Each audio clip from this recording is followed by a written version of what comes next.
we can go through and we can read the backs and talk about the covers. I absolutely love books, as you can see. And you guys really seem to like these videos as well, so this is really fun. For me, I have a lot of murder mystery because that's like my favorite genre, and then I have a lot of history books, which is another of my favorite genres. So I say that we jump into the stack because it's a big stack. So the one on top is this book right here. There's literally a pig in like the foyer of this fancy house. I don't know what is going on here.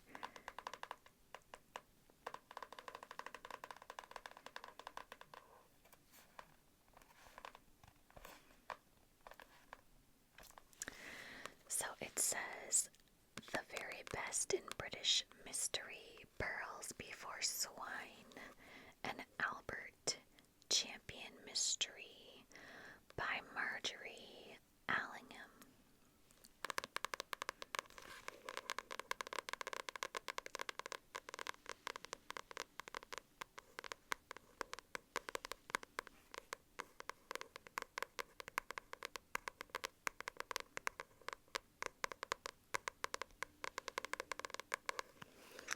So it says, a body nobody wanted. It was the most unfortunate that Edna, Dowager Marchioness of Carados, found a strange woman in her son's bed the night before his wedding. Oh dear. It was even more unfortunate that the woman was obviously dead. Under the circumstances, Champion couldn't blame Edna for moving the body. He just wasn't pleased that she brought it to him. Champion wanted to believe that his best friend Johnny, the Marquis of Carados, wasn't the woman's killer, but the clues in the case were baffling. A string of fake pearls, 2 bottles of rare wine, a bride who brought home a boyfriend, and a pet pig. What? This is amazing. Okay. So it says, confidential investigator Albert Champion, a tall, thin man with overly large spectacles. He is deceptively unobtrusive when tracking down a killer and uncannily capable of predicting the deadly twists of a criminal's mind. He is unquestionably a gentleman, but even Lug, his dauntless valet, and his friends at Scotland Yard don't know all the secrets in Champion's past, or the confidential cases he has covertly solved while in His Majesty's service. What a ridiculous plotline, but it sounds amazing. Let's see when this was published.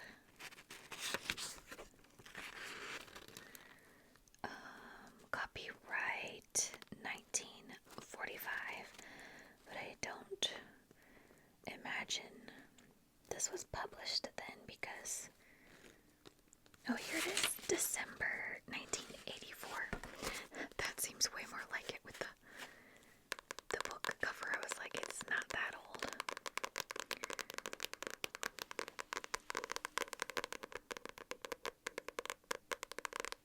Okay, so let's see, the next one is Margaret Thurman, Murder at the Library of Congress.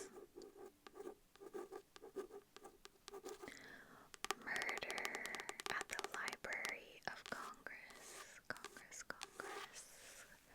Congress. Okay.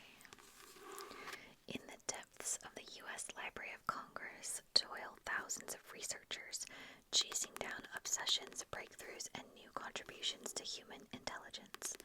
But when amateur DC sleuth Annabelle Reed Smith enters this stately American institution, she discovers a hornet's nest of intrigue and murder.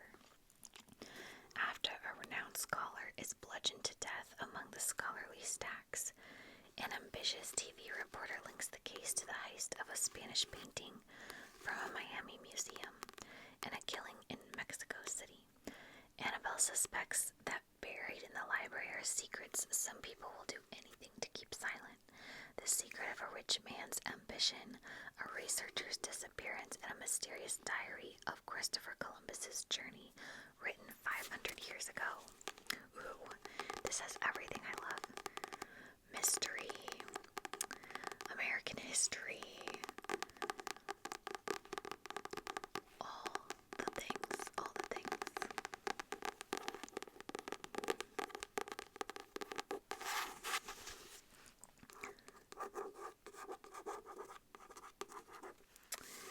Let's see, when were you published? Oh, she has a lot of books. They all seem to be like American government associated titles, like First Ladies, Murder at the Watergate, Murder at the National Gallery, Murder on the Potomac, Murder at the Pentagon. Interesting. Let's see, published in 1999. 1999.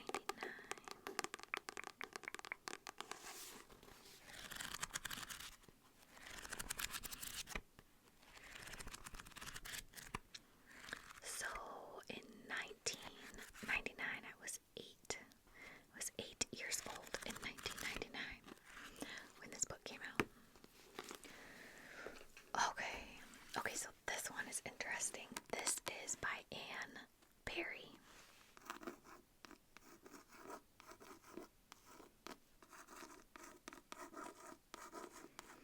And Anne Perry is a very famous mystery writer. She has a lot of books. She has like some that are set in like, I think like 18th century England, and then she has a couple different, like series. But the backstory on this woman is interesting. So when she was like a teenager, like 15, 16, she's from Australia originally, her and her best friend murdered her best friend's mother. Like, they legitimately murdered her best friend's mother, and she spent many years in jail. And then when she got out, she became a mystery writer. I'm like, whoa, okay. Interesting. So this is the Farrier's Lane. Farrier's Lane, and it's a Charlotte and Thomas Pitt novel. So it's from that series, Charlotte and Thomas Pitt series. Alright, so the back says, when Mr. Justice Stafford, a distinguished judge in the Court of Appeals, falls ill and dies of opium poisoning, his shocking demise resurrects one of the most sensational cases ever to inflame England. The murder 5 years before of Kingsley Blaine, and the crucifixion of his body against a door in Farrier's Lane. Amid the public hysteria for revenge, the police had arrested a Jewish actor who was soon condemned to hang. Police Inspector Thomas Pitt, investigating Stafford's death, is drawn into the Farrier's Lane murder as well, for it appears that Stafford may have been about to reopen the case. He receives curiously little help from his colleagues on the force, but his wife, Charlotte, gleans from her social engagements startling insights into the woman in both cases. And slowly, both Thomas and Charlotte begin to reach for the same sinister and deeply dangerous truth.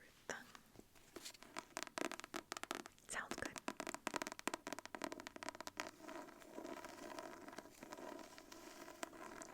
The rating is raised.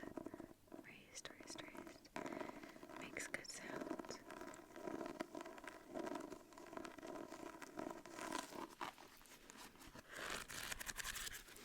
This was selected by the Book of the Month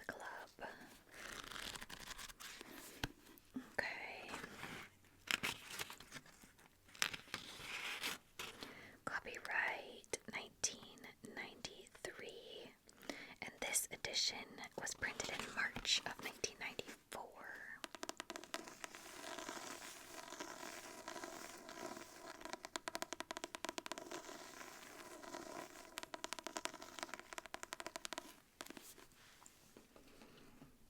Alrighty, this next one has a really interesting cover.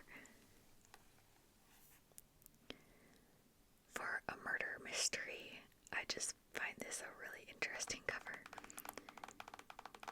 It is called Goose in the Pond. Goose, goose, goose, goose in the pond. Goose in the Pond. Goose in the Pond by Erlene Fowler. It's a Benny Harper mystery. Mystery. So this is like a quilt pattern on the outside there, and then there's a big goose, I guess, but it looks more like a duck. And a little frog and a dragonfly. And something like that sort of looks like a quilt coming out of the water. Okay, so it says, meet Benny Harper, a spirited ex-cowgirl quilter and folk art expert who's staking out her own corner of the contemporary American West. She's got an eye for murderous designs and a talent for piecing together the most complex, cold-blooded crimes. Hoping to relax after solving a murder in Wichita, Kansas, Benny and her new husband, Gabe Ortiz, are back in San Selena, California. But when Benny is jogging in the park, she happens upon a dead body of a library storyteller. It's an odd and disturbing scene. The woman is still dressed in her Mother Goose costume, lying face down in the lake. Benny's investigation takes her inside the Storytellers Guild, where she finds out that Mother Goose was telling more than fairy tales. She was capable of airing the kind of secrets that destroy lives and inspire revenge. Ooh. Okay, so this one looks old. Like, this looks like an old book. It's giving 70s vibes to me. So we'll have to see when it was actually printed. Oh, I forgot. Did I forget to check when this one was printed? Yeah, I did.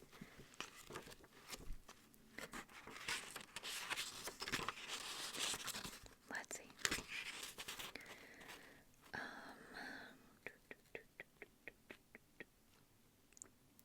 Okay. Copyright 1997. And this one was printed in March 1998. Okay, so this one is by Edmund Crispin, author of The Moving Toy Shop, and it's called Love Lies Bleeding. Why do I feel like there was a movie with the same name? I wonder if it's of this book. I don't know.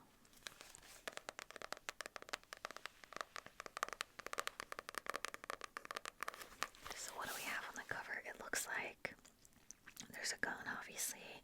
There's a book that's open. And then like an old picture.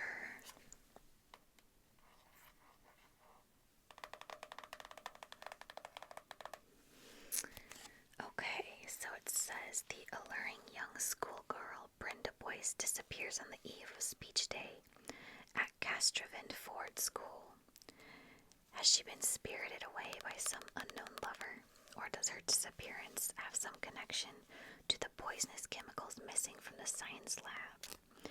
When the small mysteries of life at the school suddenly climax in the brutal murder of two masters, Finn applies his own special talents to unraveling the intrigue of private school life. His investigation uncovers a hidden, ambitious, long-buried deceptions and a rare literary treasure that has the power to turn scholars into murderers.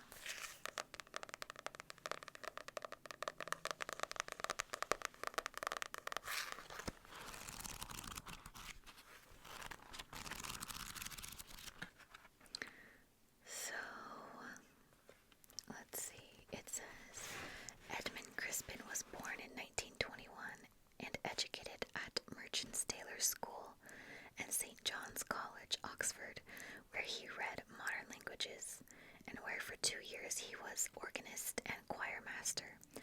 After a brief spell of teaching, a fact to which he attributed, tongue-in-cheek, his knowledge of the criminal in human nature, he became a full-time writer and composer, especially of film music, among other varied activities in the same departments.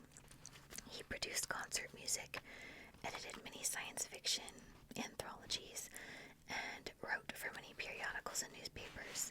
For a number of years, he was the regular crime fiction reviewer for the London Sunday Times. Edmund Crispin, whose real name was Bruce Montgomery, once wrote of himself, "He is of sedentary habit, his chief recreations being music, reading, church-going, and bridge. Like Rex Stout's Nero Wolfe, he leaves his house as seldom as possible, in particular minimizing his visits to London, a rapidly decaying metropolis, which since the war he has come to detest." Until his death in 1978, Mr. Crispin lived in Devon, in a quiet corner whose exploitation and development he did his utmost to oppose. He sounds like an interesting fellow. Alright, okay, so copyright 1948, but this copy was printed in 1976. I got it right. It was totally giving 70s vibes.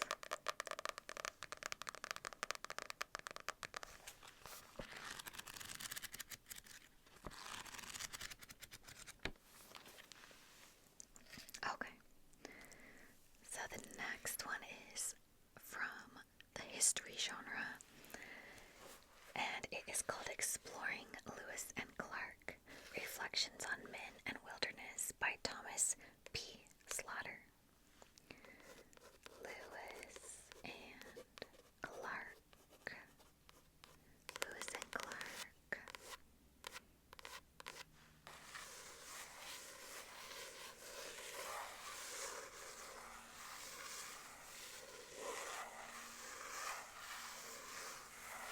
So these were explorers in like the Pacific Northwest area, and they did a lot of stuff. It'd be hard to say everything they did, really. It was so much. They're most famous for traveling with Native American called Sacagawea, and I just think they're very interesting. So I need a sip of water. Actually, this isn't water. It's tea, just unsweetened, iced black tea with apple cider.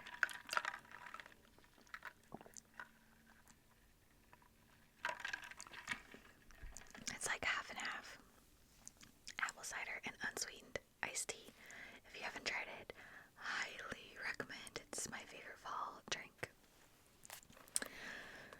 Okay, this provocative work challenges traditional accounts of Meriwether Lewis and William Clark's expedition across the continent and back again, uncovering deeper meanings in the explorers' journals and lives. Exploring Lewis and Clark exposes their self-perceptions and deceptions and how they interacted with those who traveled with them, the people they discovered along the way, the animals they hunted, and the land they walked across.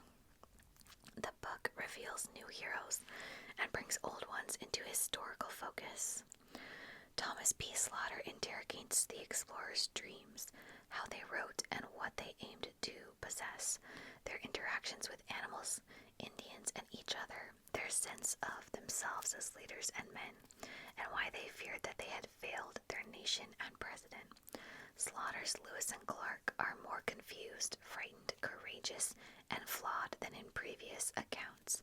They are more human, their expedition more dramatic, and thus their story is more revealing about our own relationships to history and myth. Very cool. I actually have a book in my bookcase over here. It's called Seamus, and it's about Lewis and Clark's dog. They had a big Newfoundland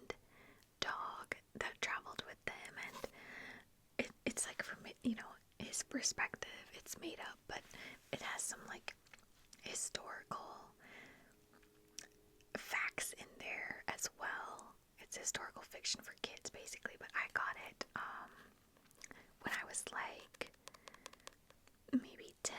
We did like a trip along Lewis and Clark's route. I might have been a little older because I remember I was being homeschooled and it was part of my curriculum. We actually, like, when we were studying Lewis and Clark, we went and like went on the same routes they did, and we saw their fort that they had wintered in, different things. But I was just thinking of that book. It's over there.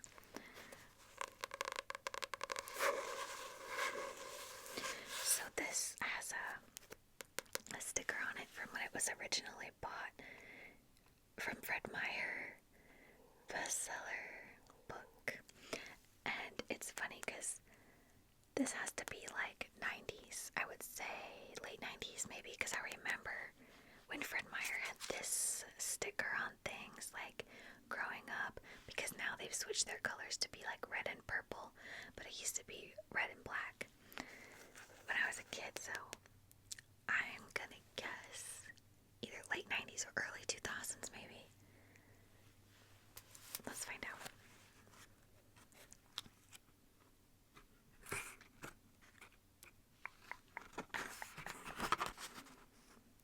Oh, here's about the author. It says Thomas P. Slaughter is the Andrew V. Takis Professor of History at the University of Notre Dame.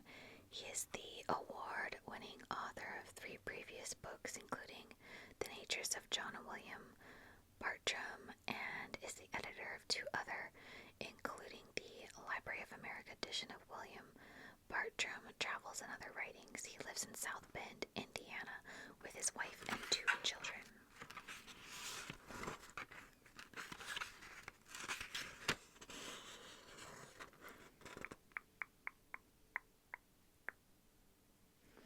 Copyright 2003. And this copy was printed in 2003. Okay, so early 2000s.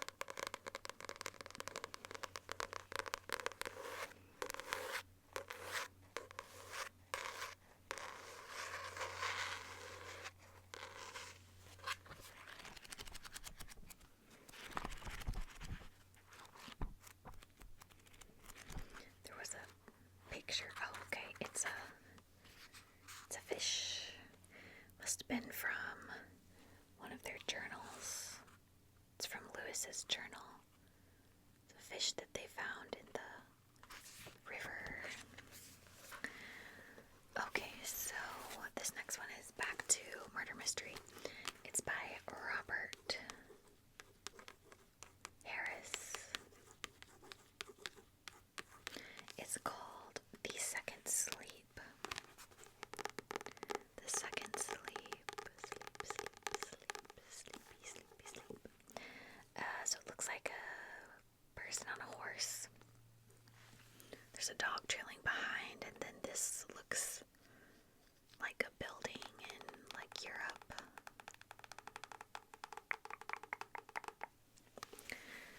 So it says, when a local person of a remote village dies under mysterious circumstances, Christopher Fairfax, a young English priest, is dispatched on horseback from the cathedral city to conduct his burial. If he's been dispatched on horseback, I'm guessing this is set a long time ago. His orders are to give the sermon and leave as quickly as possible, but when he arrives in this distant hamlet, haunting questions arise. Why did the parson possess heretical texts? How did he come to own banned ancient relics? Did these possessions lead to his death? Until this moment, Fairfax has never known doubt. His faith in the church and its teachings has always been unquestioning. But over the next 6 days, everything he believes and everything we believe about his faith and the very history of the world will be tested. An unnerving and enthralling story about a distant time. The Second Sleep is a cautionary tale for today.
most notorious murders of that time.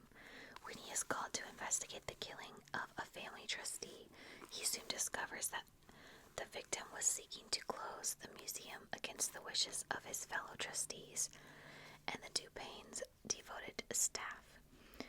Everyone, it seems, has something to gain from the crime when it becomes clear that the murderer has been inspired by the real-life crimes from the murder room and is preparing to kill again. Daglish knows that to solve this case, he has to get into the mind of a ruthless killer.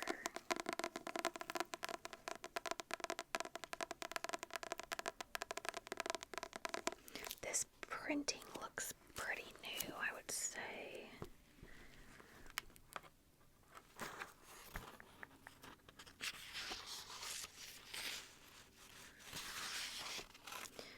So, okay, well, copyright was 2003. Oh, and this one was printed in 2004. Okay, so it's actually kind of older.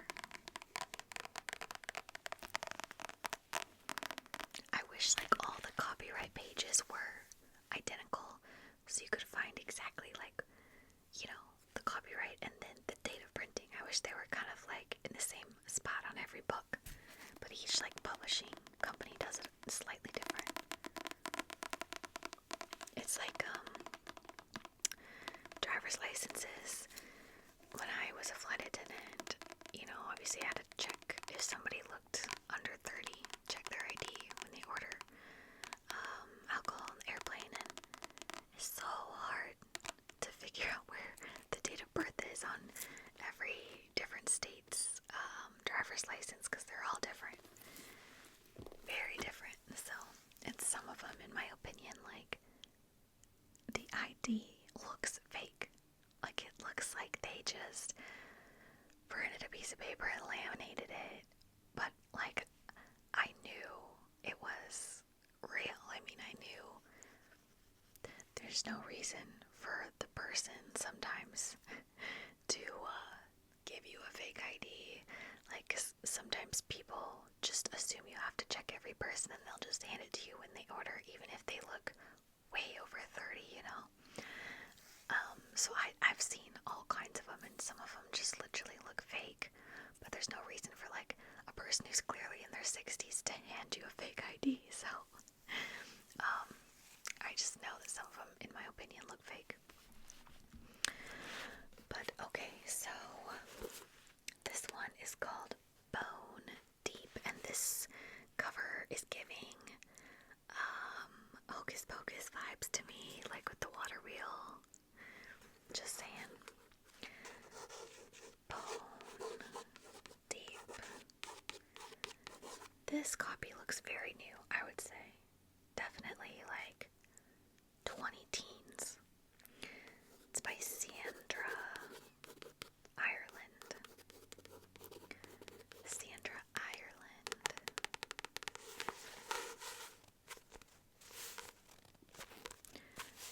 I like the texture of this cover. It's kind of like gritty almost.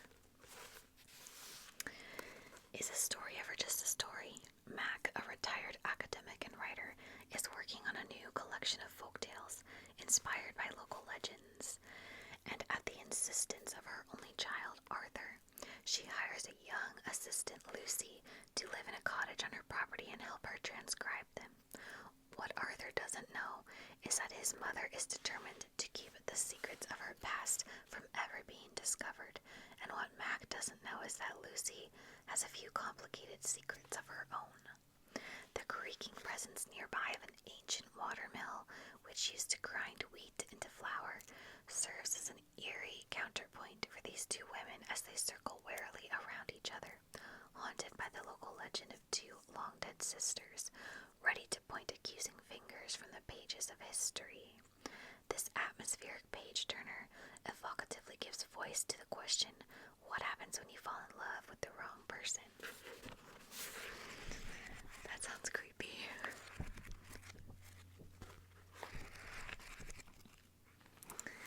Let's see here. Copyright 2018. And was printed in 2018. So, that sounds good. Okay, so next one is back to history. It's a big one. It's a big buddy.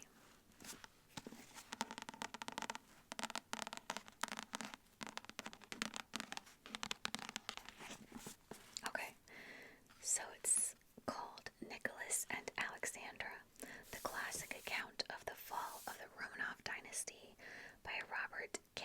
Massey. Alexandra.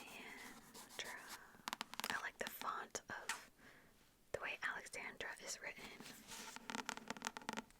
So we have Nicholas and Alexandra here. These are the parents of Anastasia and obviously all of her siblings. They were murdered during the Russian Revolution. So, it says, in this commanding book, Pulitzer Prize-winning author Robert K. Massey sweeps readers back into the extraordinary world of Imperial Russia to tell the story of the Romanovs' lives, Nicholas's political naivety, Alexandra's obsession with the corrupt mystic Rasputin, and little Alexis' brave struggle with hemophilia. Against a lavish backdrop of luxury and intrigue, Massey unfolds a powerful drama of passion and history. The story of a doomed empire and the death-marked royals who watched it crumble.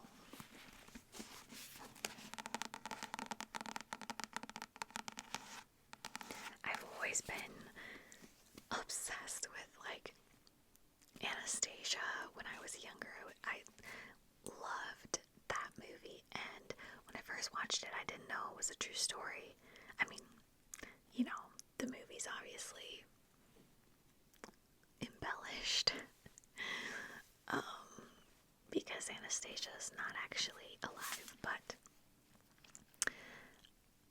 I was obsessed with the story. When my dad told me, well, it's kind of imagined from a true story, and he told me more about it, and we watched a History Channel show about it together, and I don't know, I just was obsessed, and I read all kinds of books about Anastasia and Rasputin and the Romanovs in general. So this one should be interesting. My dad picked this one out at the sale. There's Rasputin. What a creeper. And that's Nicholas and Alexei. And Alexandra was so beautiful. Oh my gosh. Their whole family, all those girls were stunning.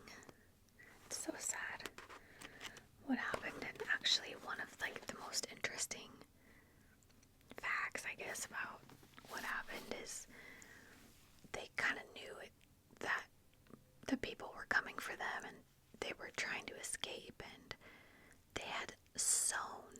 the women had sewn all their jewels into their dresses on the inside, because they knew, wherever they were going, they couldn't stay in their country, and so they'd have to start over, so they were trying to take something with them that could be sold so they'd have money. And because they'd sewn all those jewels into their dresses, when the firing squad opened on them, it took a lot of firing, because it was almost like armor. They had sewn armor onto themselves, and so it was horrible. And that was in that documentary that my dad and I watched. I was like, oh my goodness, it's just not good. It's one of the things that sticks with me the most when I think of it. I'm like, oh my gosh, what a horrible series of events, Okay, so this is the writer's guide to crafting stories for children. Oh, I forgot to look. I keep forgetting to look what the date published. I want to know.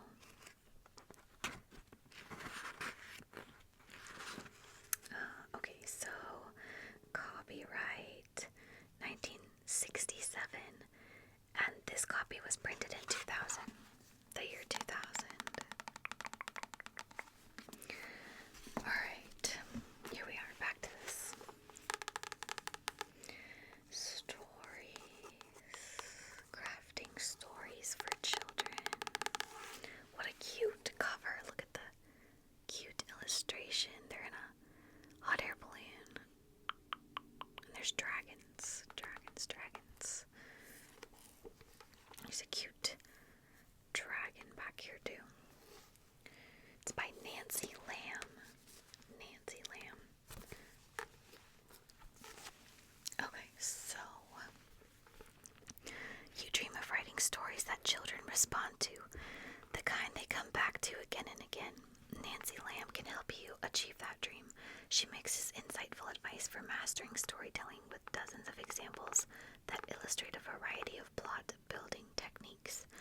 Nancy's instruction covers everything from format and content to setting and characterization.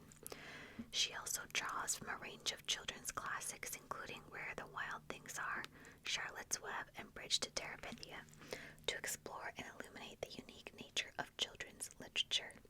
Nancy also shares writing tips and tricks accumulated through the years of successful storytelling. Invaluable advice for crafting fiction that resonates with children of all ages, from 4 to 14 and beyond. Okay, so I've always been kind of interested in writing children's stories, and I don't know why I've not actually like tried it and done it. It's like almost scary to start, because I want it to be good. I want to be good at it, and I'm almost like scared to start, even though I have so many ideas and I love writing. It's always been my strongest subject, and I don't know.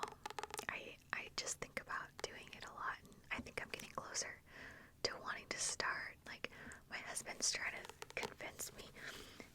He's like, even say it didn't work out, like, if you enjoyed the process of it, then you should do it. Like, why not? Even if it doesn't turn into anything, like, it's not gonna hurt anything, and if you have fun doing it, just do it for you. He is like convinced it's going to work out and it's gonna be great, and he's always very supportive. He's definitely my number one fan, and I don't know, he always thinks whatever I'm gonna do, I'm gonna be fantastic at it. Bless him.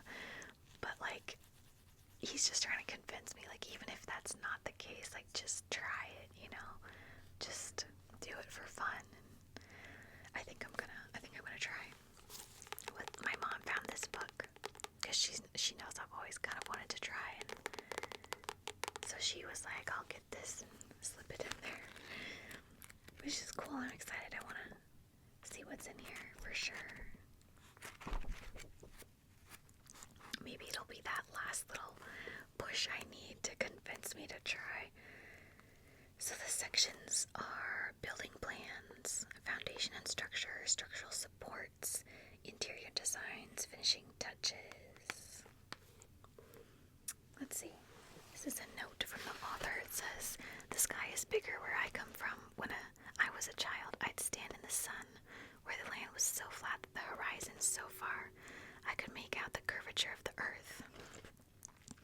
That bright daytime vision did nothing to banish my nighttime terrors, the witch in my closet and the monster under my bed. Whether I'm writing for adults or children, the war between my days and nights is reflected in my books.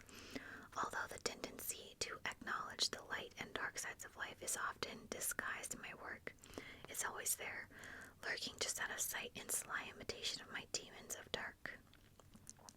Besides the power of the land and the menace of the monsters, my two sons, now grown, were the other major influence on my work. Since I wrote my first children's books for kids their same age, they served as blunt and humbling story consultants to a struggling writer.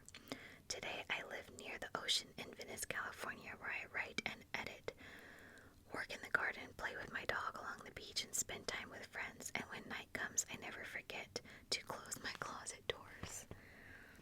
Let's see, so she wrote The World's Greatest Toe Show, The Vampires Went That Away, The Mosquito, Bull and Coffin Chapter, Vampires and Other Creatures of the Night, and One April Morning. So let's see, when was this? Published in Cincinnati, Ohio. Copyright 2001. And this is a first edition print from 2001. So that's super neato. I'm excited to see what I can do with this. Okay guys, well that was all the books I had to share today.